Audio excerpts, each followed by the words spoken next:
If anyone tells you that a certain person speaks ill of you, do not make excuses about what is said of you, but answer, "He was ignorant of my other faults, else he would not have mentioned these alone."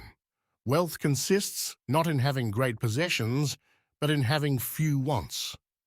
Don't explain your philosophy, embody it. Don't just say you have read books. Show that through them you have learned to think better, to be a more discriminating and reflective person. Books are the training weights of the mind. They are very helpful, but it would be a bad mistake to suppose that one has made progress simply by having internalized their contents. There is only one way to happiness, and that is to cease worrying about things which are beyond the power or our will. Man is not worried by real problems so much as by his imagined anxieties about real problems. It's not what happens to you, but how you react to it that matters. First, say to yourself what you would be, and then do what you have to do. If you want to improve, be content to be thought foolish and stupid. How long are you going to wait before you demand the best for yourself and in no instance bypass the discriminations of reason? You have been given the principles that you ought to endorse, and you have endorsed them. What kind of teacher, then, are you still waiting for in order to refer your self-improvement to him? You are no longer a boy, but a full-grown man.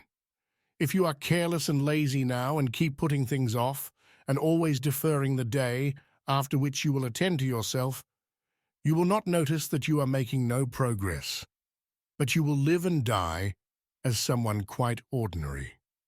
From now on, then, resolve to live as a grown-up who is making progress, and make whatever you think best a law that you never set aside.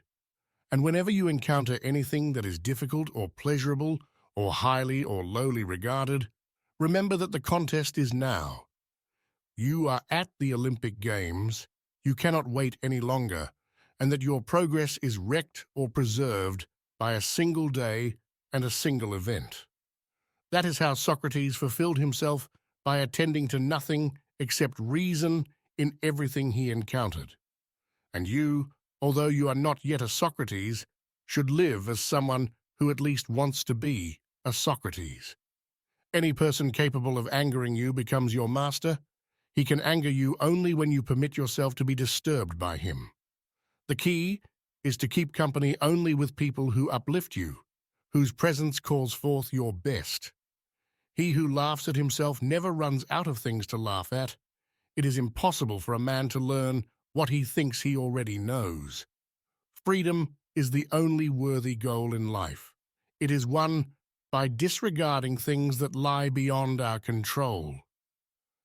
Circumstances don't make the man, they only reveal him to himself. People are not disturbed by things, but by the views they take of them. Other people's views and troubles can be contagious. Don't sabotage yourself by unwittingly adopting negative, unproductive attitudes through your associations with others. Remember, it is not enough to be hit or insulted to be harmed. You must believe that you are being harmed.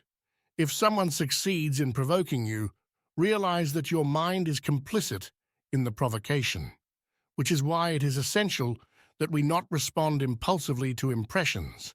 Take a moment before reacting, and you will find it easier to maintain control. You are a little soul carrying around a corpse. First learn the meaning of what you say, and then speak. No man is free who is not master of himself.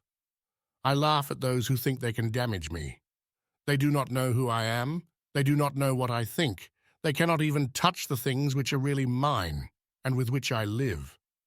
To accuse others for one's own misfortune is a sign of want of education. To accuse oneself shows that one's education has begun. To accuse neither oneself nor others shows that one's education is complete. Nature hath given men one tongue but 2 ears, that we may hear from others twice as much as we speak.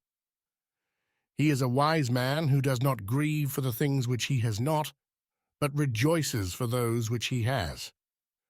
Attach yourself to what is spiritually superior, regardless of what other people think or do. Hold to your true aspirations no matter what is going on around you.